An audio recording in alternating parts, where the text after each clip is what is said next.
Welcome to 9 Bob Note with Paul Isles-Rush and Ken Moss.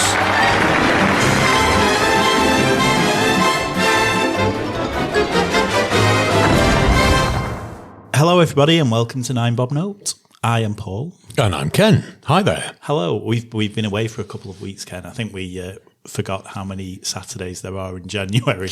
A couple of weeks hiatus, as we use in the broadcast circles.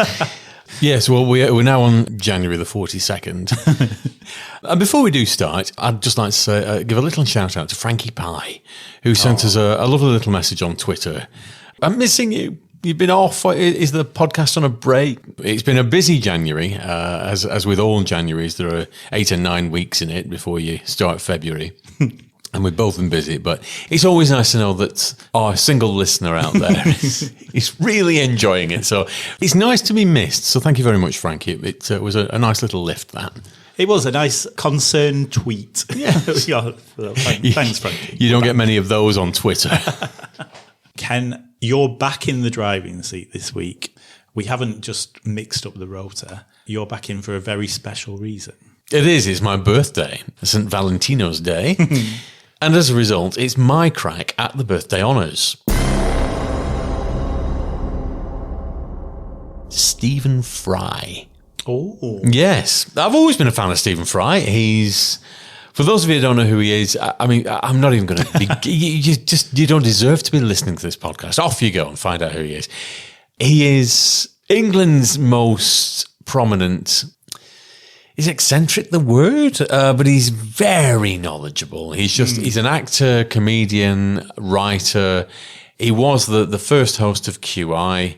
Just anything you throw at him, he knows about. He's Oxford educated. Is it Oxford or Cambridge? I think Cambridge, actually, I think.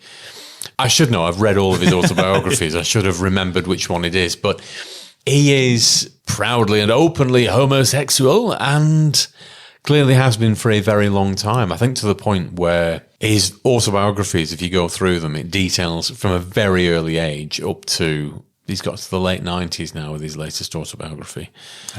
But it documents his progress as a gay, as a subtext. Yeah. And it's all in there. But I just find that it's the slightest part of him, really. I find the man absolutely fascinating, the way that he's got where he got. His first advert that he did a voiceover for in the early 80s, he thought he was doing it for £20. He was doing it for £20,000. And he openly admits in the entry after that, he said, from that day to this, I have never worried about money ever again.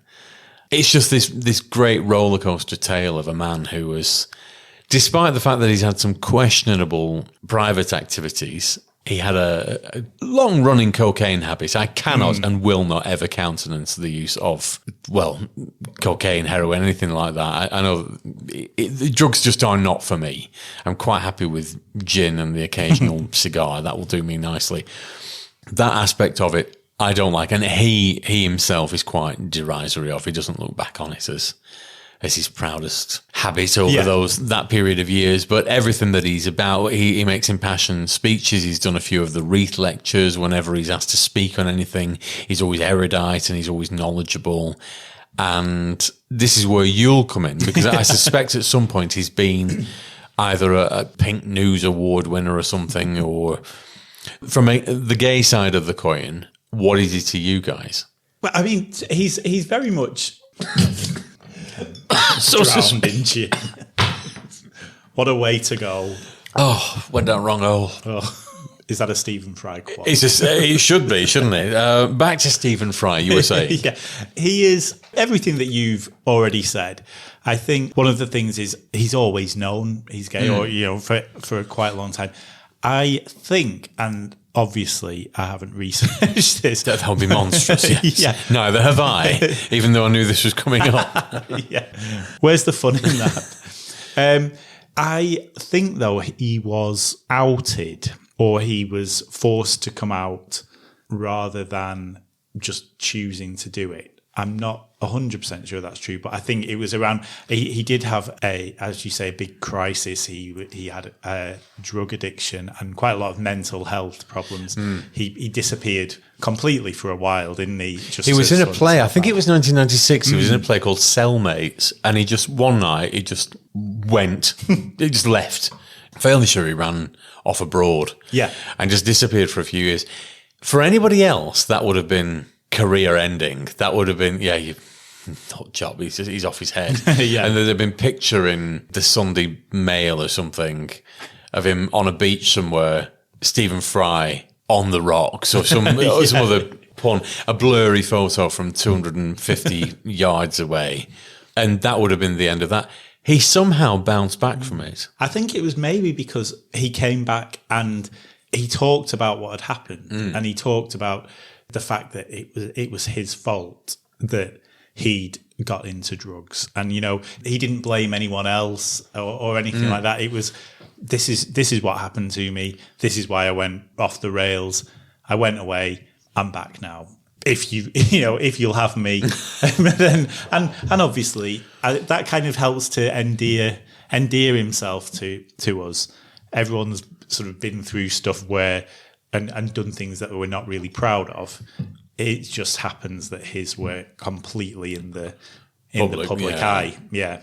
I mean, he's not a sort of headline grabbing celebrity, always in the spotlight, but he's never, since he came out, he's never shied away from talking about his gayness. He got married, didn't he? He did. He married somebody quite a bit younger, I think. Yes. He's about 20 or 30 years younger, yeah. Yeah, I think he's an American actor. Yes, Stephen Fry's husband is Elliot Spencer. Oh, he's a comedian, apparently. Oh. Who's 30 years his junior. And I think that was one of those where when that happened, there was quite a few raised eyebrows about, is he having another midlife crisis? This isn't going to last. This guy's obviously after him for his money, and it just turns out that they just really like each other, and they seem to be quite a nice couple. Seems the best reason to get married. Well, liking someone, yeah. I believe it's quite a good reason. You mentioned there about coming back and saying, "Look, I've stuffed up at this. This was my fault. No one else is to blame. If you'll have me back, I'll come." Have you seen Tony Slattery recently? No. Oh me, oh my! But I didn't realise he's cropped up in the past sort of 12, 18 months as somebody, another one who he's really a contemporary of Stephen Fry. He's that whole sort of 80s, 90s culture. He was there with Stephen Fry, really. But he's another. I didn't know he was gay. No, I didn't. No, actually. he's been. I was about to say he's been gay all. Yes, he is a gay. Decided, woke up one day, I think I'll have a crack at being gay. But no, he's had his own drink and drugs problems, and he is not his former self. Right. I'll just give you a second to look him up on Google. Tony Slattery, actor. Oh. Yeah, he's changed a bit in the intervening leads. A bit, yeah. That doesn't look anything like him. Although he does look happy. Yes, but he's had a bit of a resurgence because I think it was The Guardian or something, did an interview with him. And this sort of sparked a renaissance of interest in him. Yeah. And I think there's been, although I've not seen it, some documentary or interview or TV interview, and it's sort of given him a little bit of a boost back into the public arena. Now, he's one of those hard luck cases. He's obviously just spaffed all his money on drink and drugs, but he was always quite a popular figure on telly. He wasn't one of those people you saw on telly and thought, oh, for God's sake, not here. I can't stand him. He just was on television at one point all the time, and then all of a sudden wasn't. Disappeared, yeah. So I think there's an element of public sympathy for people that don't just crash out of the limelight and people couldn't stand them to start with. And we're like, yeah, well, we can't really feel too sorry for you in your mansion with your drug habit because it's a little bit more than we've got in a terraced house in Accrington. So, bye-bye, baby. I don't know. He's never going to be what he was, but I would like to think that he's another one that gets a second chance. Yeah, that would be nice. A little bit off topic. But no, he is. I didn't realise he is another of the gays. No, I did not know that either. Yeah. I thought Pink News or something would have picked up on that. Yeah. Maybe I'll write an article. But welcome, Tony. Maybe we can get him on the podcast and talk about being a gay. Yes. Him and Stephen Fry. Roving over old times and how much Colombian marching powder they both snorted.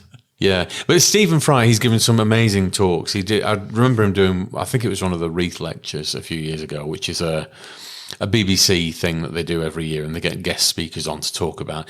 I think it revolves around the BBC and broadcasting more than anything else. And he's given an impassioned speech on the licence fee, and this speech was about half an hour long. It might even have been even longer. Now, it takes an incredible skill to make a speech that long without notes or a script. Yeah. Without umming and ahhing and wandering off down rabbit holes. Can you imagine us doing that? Yeah, I mean, we manage it. We manage it, but we're professionals.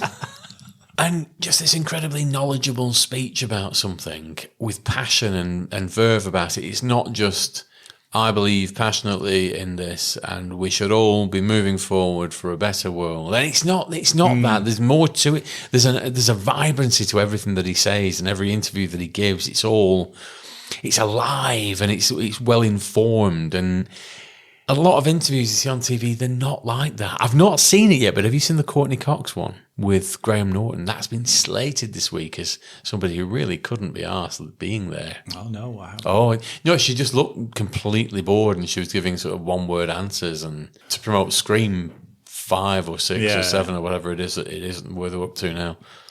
But that's it. You see so many... Stephen Fry is a celebrity, isn't he? But there are so many people who would be categorised as a celebrity alongside Stephen Fry, who, if you ask them what they think of the licence fee, be like, yeah, it's all right. Yeah, it pays my bills.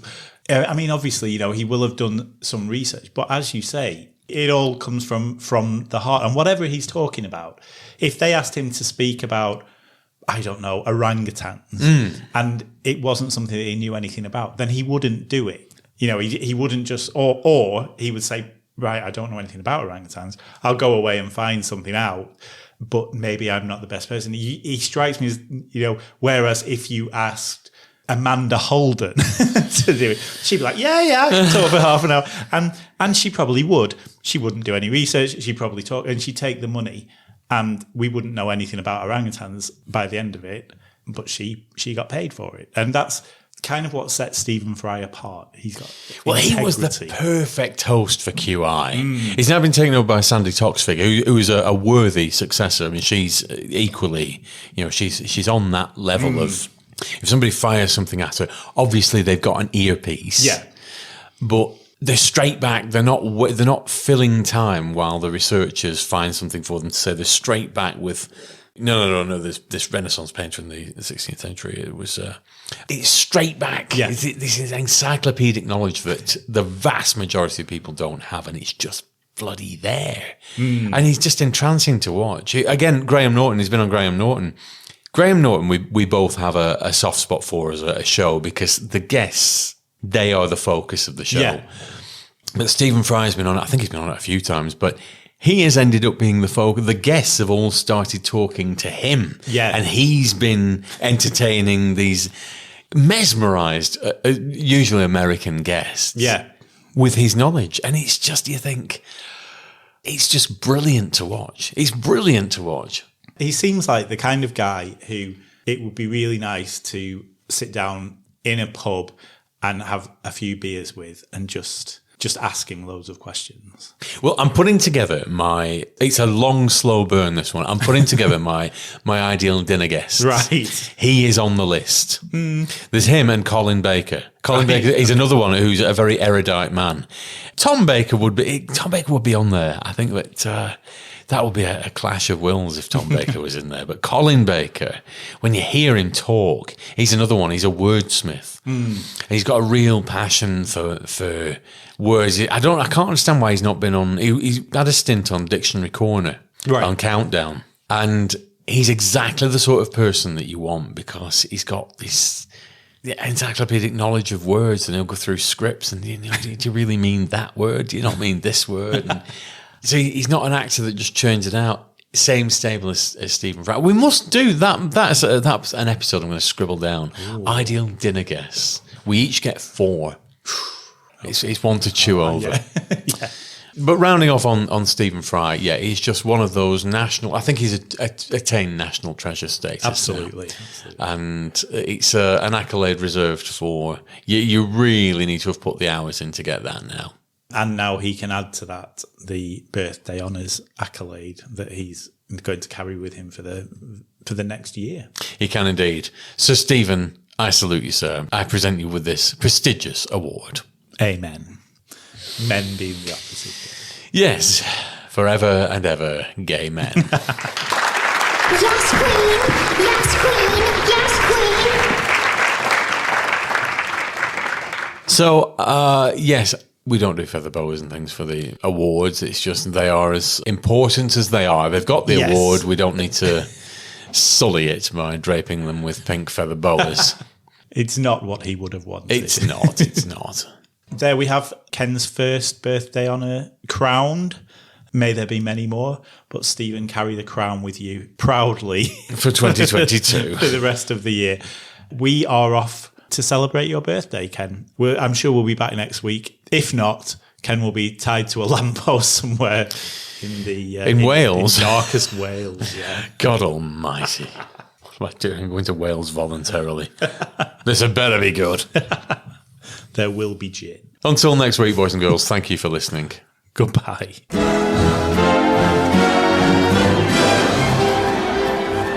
Nine Bob Note featured Paul Isles Rush and Ken Moss. Title music was by Mark Shyman, and the programme was produced by Maverick Productions.